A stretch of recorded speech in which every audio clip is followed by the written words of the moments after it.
In the chaotic universe of the internet, where information moves at the speed of light and attention spans are measured in seconds, headlines have the power to shape reality.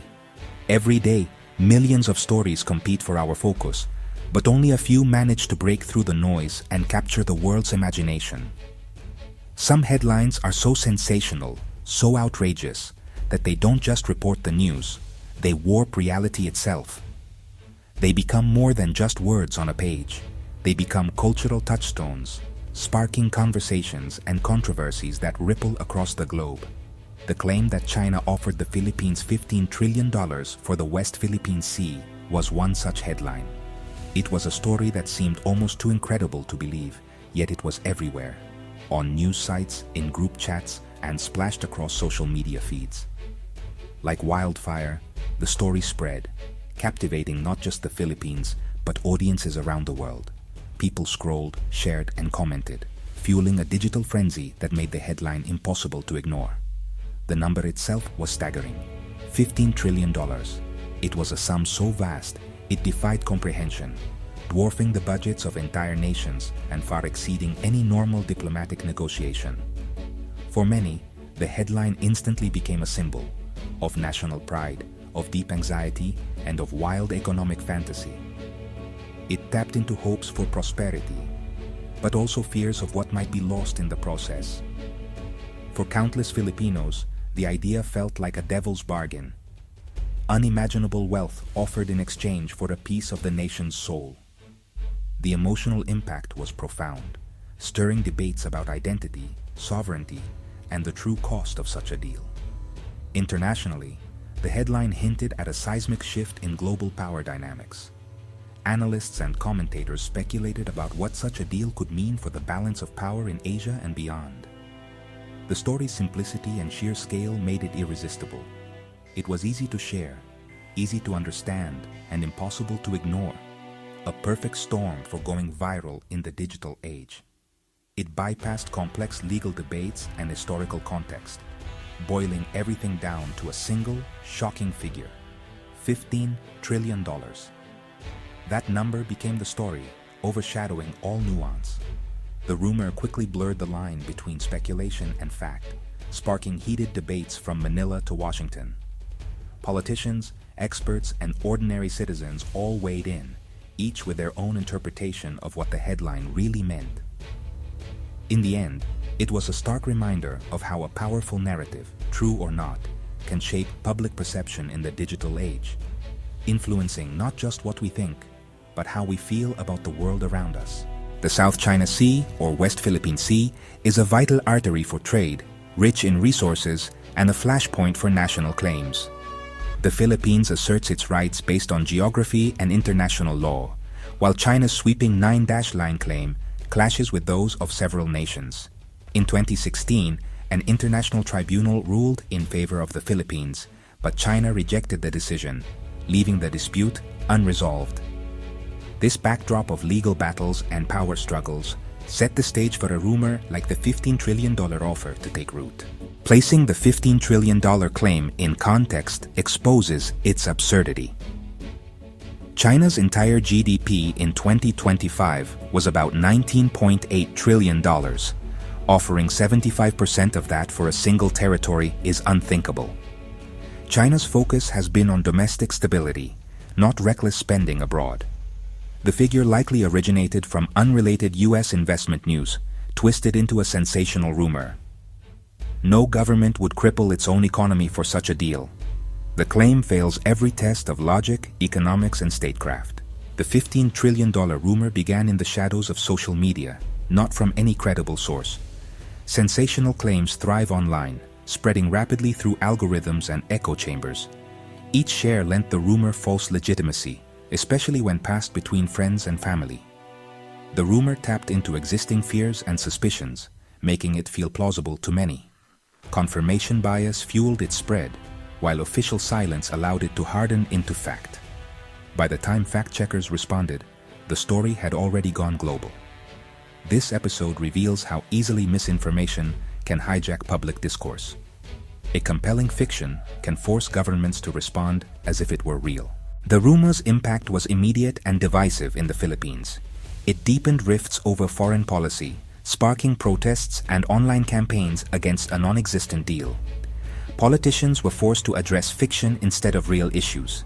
Public trust in government and media eroded, replaced by cynicism and suspicion. The rumor risked inflaming anti-Chinese sentiment, endangering communities. Diplomatically, it complicated relations with China and put both governments in a bind. Political opportunists exploited the chaos, further polarizing the nation. The real casualty was the public, left more divided and less able to engage with genuine national security concerns. Misinformation became a political weapon, with truth as the main victim. The fantasy of a $15 trillion windfall in the West Philippine Sea is a captivating story, but it distracts from the real and pressing economic stakes that affect millions of Filipinos every day. While headlines may focus on astronomical figures, the reality on the ground is far more complex and immediate. The sea is a lifeline for countless Filipino fishermen, providing food, jobs, and a way of life passed down through generations. Beyond fishing, the West Philippine Sea holds untapped oil and gas reserves, resources that, if responsibly managed, could fuel the nation's long-term prosperity and energy independence.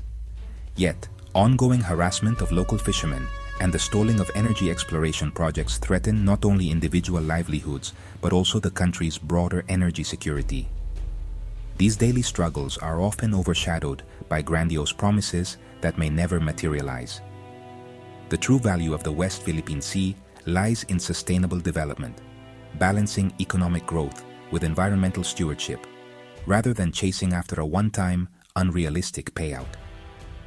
This region is also a vital artery for global trade, with trillions of dollars worth of goods passing through its waters each year.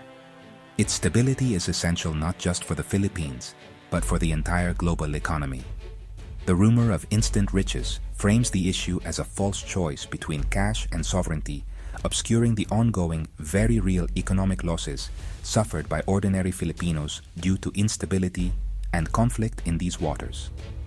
The real debate should focus on securing livelihoods, responsibly developing resources, and upholding international law to ensure a stable and prosperous future for all Filipinos.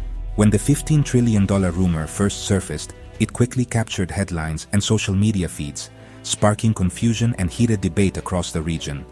But within hours, experts from various fields stepped forward to set the record straight, swiftly dismantling the claim with clear, evidence-based arguments. Maritime law specialists emphasized that sovereign rights are not commodities to be bought or sold. They pointed to the 2016 Arbitral Award, which not only affirmed the Philippines' legal position in the South China Sea, but also reinforced the principle that international law cannot be overridden by backroom deals or financial offers, no matter how large. Geopolitical analysts added that entertaining such an offer would undermine the Philippines' sovereignty, effectively reducing the nation to a vassal state. They warned that this would set a dangerous precedent, destabilizing the delicate balance of power in the region and inviting further external interference. Economists weighed in, calling the rumor financially implausible. They noted that no country in history has ever attempted a transaction of this magnitude, and that such a move would have catastrophic consequences for global markets, currencies, and economic stability. In reality, China's economic policies are designed to promote long-term stability and growth, not reckless spending or extravagant deals that could jeopardize its own financial system and international reputation. The true story is one of steady U.S. investment, robust regional trade, and ongoing diplomatic engagement, far removed from the world of fantasy deals and sensational headlines. Across legal, financial, and geopolitical circles, expert opinions converge. The rumor is a fabrication, impossible to realize from a legal, strategic, or economic standpoint. Their thorough analysis helps anchor public debate in reality, steering conversations away from sensationalism and towards informed, rational discussion. International relations are shaped by the interplay of law, strategy, and economics, not by wild headlines or viral rumors. Understanding this complexity is crucial for anyone seeking the truth. In a world flooded with misinformation, relying on credible analysis and expert insight is essential whenever we encounter claims that seem too shocking or dramatic to be true. The rumor, though false, highlights Southeast Asia's fragile stability. The South China Sea is a central arena in the US-China rivalry, where misinformation can tip the balance. Such rumors act as hybrid warfare, sowing division and undermining alliances. ASEAN's unity is threatened, and smaller claimants may feel pressured to capitulate. For the US and its allies, instability in the Philippines weakens the regional security network. The real contest is over whether the Indo-Pacific will be governed by law or by might. The rumor, while a distraction, underscores the high stakes of the West Philippine Sea dispute. The $15 trillion rumor is a lesson in the necessity of media literacy. In an age of information overload, critical thinking is essential for responsible citizenship. Schools, media, and tech companies must all play a role in promoting truth and debunking falsehoods. For Filipinos, understanding the real issues is vital for national security and prosperity. Falling for fiction only serves those who wish to divide and weaken the nation. A well-informed public is the country's greatest asset. The real battle is fought in the realm of information and ideas. Defending truth is essential for democracy, sovereignty, and a peaceful future.